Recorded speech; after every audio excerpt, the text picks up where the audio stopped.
السلام عليكم ورحمة الله وبركاته.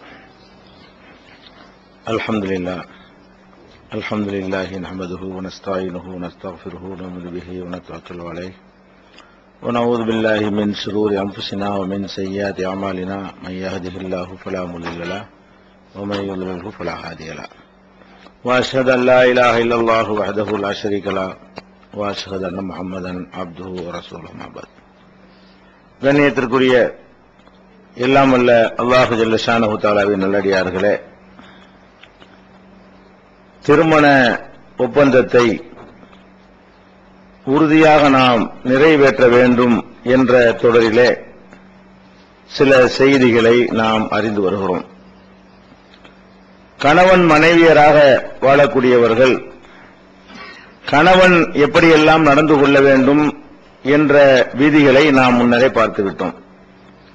மனைவியராக இருக்கக்கூடியவர்கள் அவர்களுடைய பேராசையின் காரணமாக, அவர்கள் அளவுக்கு அதிகமாக ஆசைப்படுவதன் காரணமாக தங்களுடைய கணவர்களை தவறான வழியிலே பொருளீட்டுவதற்கு அவர்கள் தூண்டிவிடுகிறார்கள். இதை அவர்கள் தவிர்க்க வேண்டும் என்பதை கடந்த தொடரிலே நாம் பார்த்தோம். இயற்கையாகவே அமைந்திருக்கக்கூடிய இந்த பேராசையிலிருந்து எப்படி விடுபடுவது? பேராசைப்படக்கூடாது என்று சொன்னால் உடனே பேராசைப்படாமல் இருக்க மாட்டாங்க. பேராசைப்படக்கூடாது என்று சொன்னால் அதிலிருந்து தப்பிக்கிறதுக்கு என்ன மாதிரி நம்ம நடந்து கொண்டால் அது நமக்கு வராது. இதை ஆண்களும் பெண்களும் அறிந்து கொள்ள வேண்டும் என்றாலும் பெண்கள் முக்கியமாக அறிந்து கொள்ள வேண்டும். அவங்க தான் ரொம்ப அதிகமாக ஆசைப்படக்கூடியவர்களாக இருக்கிறார்கள் செல்வத்தில். அப்ப இந்த பேராசை வரக்கூடாது என்று சொன்னால் அதற்கு சில அறிவுரைகளை மார்க்கம் நமக்கு சொல்லி தந்திருக்கிறது. என்ன அறிவுரை? இந்த பேராசை வருவதற்குரிய அந்த எண்ணத்தை தூக்கி எறிய வேண்டும் என்று சொன்னால், நீங்கள் எவ்வளவுதான் ஆசைப்பட்டாலும் ஒரு எல்லையில நாங்க திருப்தி அடைஞ்சிருவோம் யாராவது சொல்ல இயலுமா? நம்ம ஆசைப்படுறோம், 1 கோடி ஒரு பிச்சைக்காரனா இருக்கிறோம், 1 கோடி ரூபாய் வந்து விட்டது, இனிமேல் எனக்கு போதும், இனிமேல் எனக்கு சல்லி காசு தேவையில்லை என்ற ஒரு மனநிலை நமக்கு வந்து விடுமா? வராது. 10,000 கோடி வந்து விட்டது, இதோடு நம்ம திருப்தி அடைஞ்சிருவோம், அடைவோமா? அடைய மாட்டோம். அப்ப அளவுக்கு அதிகமாக தாறுமாறாக எவ்வளவு இருக்குது என்று நமக்கு தெரியாத அளவுக்கு கூட செல்வம் குவிந்தாலும் அதோட திருப்தி அடைஞ்சிருவோம் சொன்னா நீங்க அதை ஆசைப்பட்டுட்டே இருக்கலாம்.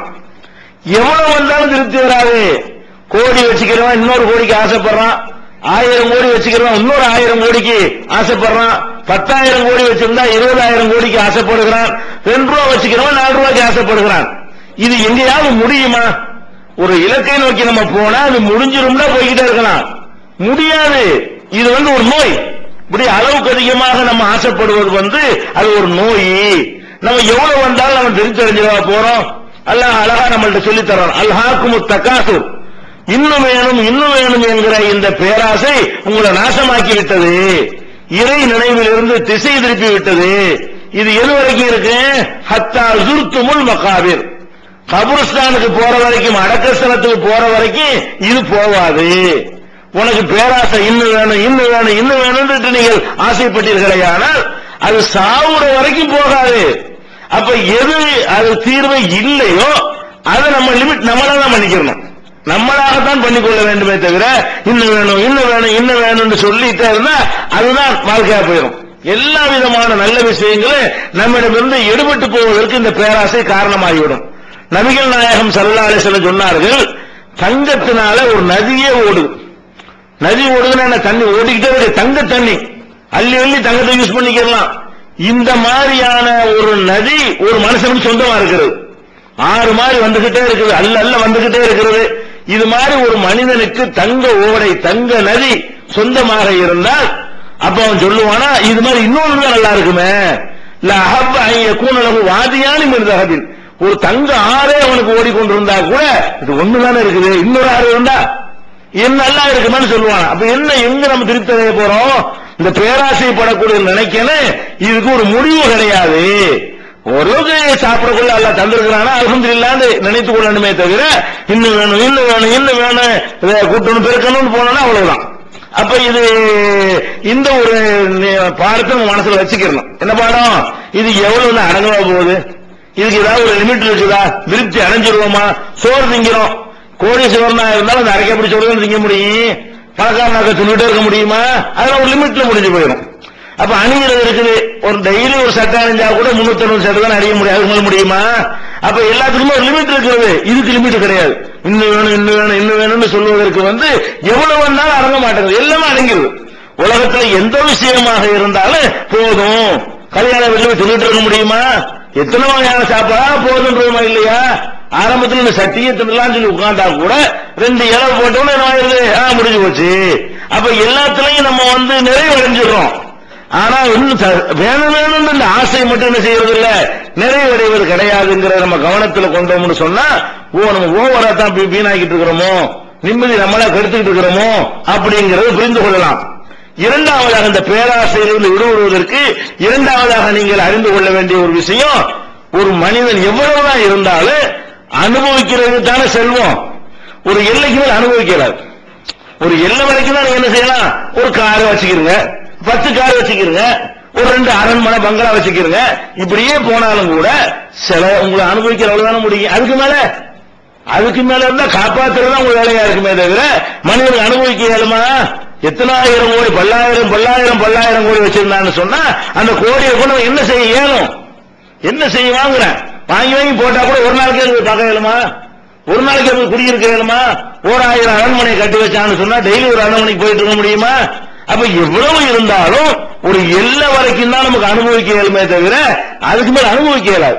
என்ன ஒரு சொல்லிக் கொள்ளலாம், எனக்கு பணம் இருக்கிறது அப்படி, ஆனா அதை வச்சு கஷ்டங்கள் தான் இருக்கிறது. அவன் வந்துருவானோ, இவன் வந்துருவானோ, திட்டு போய் வந்துருவானோ, அரசாங்கத்திலிருந்து நுழைஞ்சுவாங்களோ என்கிற மாதிரியான ஒரு பயங்களும் அதுதான் ஏற்படுமே தவிர அனைத்தும் அனுபவிக்க இயலுமா? இப்படி நினைச்சு பார்க்கணும். ஆசைப்படுவோம், ஆசையை லிமிட் பண்ணால் மார்க்கத்தில் அனுமதி இருக்கிறது. பேராசையை போனாதான் அனுமதி கிடையாது. பேராசைனா என்ன?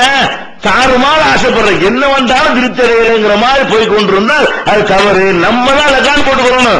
இதுக்கு மேல வந்தா அல்லா தந்த தரத்தை போல அல்ஹம்துலில்லாஹ் என்கிற மாதிரி ஒரு நிலைப்பாட்டுக்கு வந்துடணும். சரி, ஒரு நிறைய ஆசைப்படுறோம், சாப்பிடுறதுக்கு ஆசைப்பட்டா தப்பு கிடையாது, அணிகிறதுக்கு ஆசைப்பட்டா தப்பு கிடையாது, ஏதோ மார்க்கத்துக்காக தான தர்மங்கள் செஞ்சு நன்மைகள் அடைவதற்காக வேண்டி கொஞ்சம் பணம் இருந்தா நல்லது, ஆசைப்பட்டா தப்பு கிடையாது. ஆனா அதுக்கு மேல இருந்து ஆசைப்பட்டோம்னு சொன்னா எவ்வளவு கோடி இருந்தாலும் திடீர்னு மண்டையை போட்டு என்ன பண்றது, கொண்டு போயிட முடியுமா? போட்டு போயிடுவோம். இவ்வளவு ஆசைப்பட்டு எவ்வளவு இருக்கும்னு தெரியாம செத்து போனவங்க நிறைய பேர் இருக்கான். புதைச்சு வச்சு போனவன் யாருக்கும் தெரியாம போயிடுவான். அவன் பிள்ளைங்க கூட கிடைக்காது. பாயில புதைச்சு வச்சவன், தலைவாணில புதைச்சு வச்சவன், மெத்தையை சொல்லி தெருவில் போட்டுருவாங்க. சொத்துக்களை எல்லாம் கொண்டாடி கொடுக்காம பிள்ளைய கொடுக்காம சேர்த்து வச்ச எத்தனை பேர் இந்த மாதிரி எல்லாம் புதைகள் அந்த காலத்தில் வச்சாங்க பாருங்க. இதெல்லாம் வாரிசுகளுக்கு சேர்ந்துச்சா? சேரல. அப்ப எங்க இருக்கு, என்ன இருக்கு, யார்கிட்ட கொடுத்தா, எவன் கடை வாங்கினா, எவன் கடன் கொடுத்தா, ஒண்ணு சொல்லாம போய் சேர்ந்துருவான். அப்ப இந்த மாதிரி எல்லாம் இருக்கக்கூடிய நேரத்தில் என்ன கொண்டு போயிடவா போறோம்? மரணம்னு ஒண்ணு இருக்கிறது, அது இப்போ வரலாம், நாளைக்கு வரலாம், நாளைக்கு வந்துடலாம். அப்ப நம்ம எதுக்கு ஒரு ஓவரா போட்டு இது பண்ண வேண்டி இருக்கிறது? வாழ்வதற்கு ஆசைப்படுவோம், ஓவரா போட்டு ஆசைப்பட்டோம்னு சொன்னா தப்பு செய்யணும். ஓவரா பேசாம செய்யணும். எப்படி எனக்கு 2 கோடி வேணும்னு நிக்க கூடாது. ஒரு நெறிப்படி, ஒரு முறைப்படி எல்லா தண்டை வாங்கிக்கிறோம். எப்படியாவது நான் சம்பாதிக்கணும்னு நினைக்கக்கூடிய நேரத்தில் பேராசைன்னு வந்துருது. அப்ப இந்த மாதிரியான ஒரு எண்ணங்களை, மரணம் இருக்கிறது, நம்ம எடுத்துக்கொண்டு போக மாட்டோம். எவ்வளவு இருந்தாலும் அனைத்தையும் யாராவது அனுபவிக்க முடியாது, எவ்வளவு வந்தாலும் நம்முடைய மனசு திருப்திப்படாது. இப்படி நம்மளை புரிந்து கொண்டோமையானால் நம்முடைய ஆசை ஒரு கட்டுக்குள்ள வரும். இதை விட முஸ்லிம்களாகிய நமக்கு பேராசையிலிருந்து விடுபடுவதற்கு அல்லாஹ்வுடைய மறைமுகமான ஒரு அருள் ஒன்று இருக்கிறது. அதை நம்ம நம்புறோம்னு சொன்னா பேராசை வராது. நம்ம என்ன நினைக்கிறோம், நம்பர்ல நம்பிக்கை வைக்கிறோம். 1000 பெருசா 10,000 பெருசா 10,000 பெருசுமோ, 1000 ரூபாய் பெருசா 10,000 ரூபாய் பெருசா 10,000 ரூபாய் தான் பெருசு. நம்பர் மேல நமக்கு மரியாதை இருக்குது. 100 பெருசா 10 பெருசா 100 பெருசுன்னு சொல்லுவோம். ஆனா அல்லாஹ் என்ன பண்றான்னு கேட்டா மறைமுகமான ஒரு அருள் வச்சிருக்கான். 100ல இல்லாத ஒரு அருள் 10ல வச்சிருப்பான்.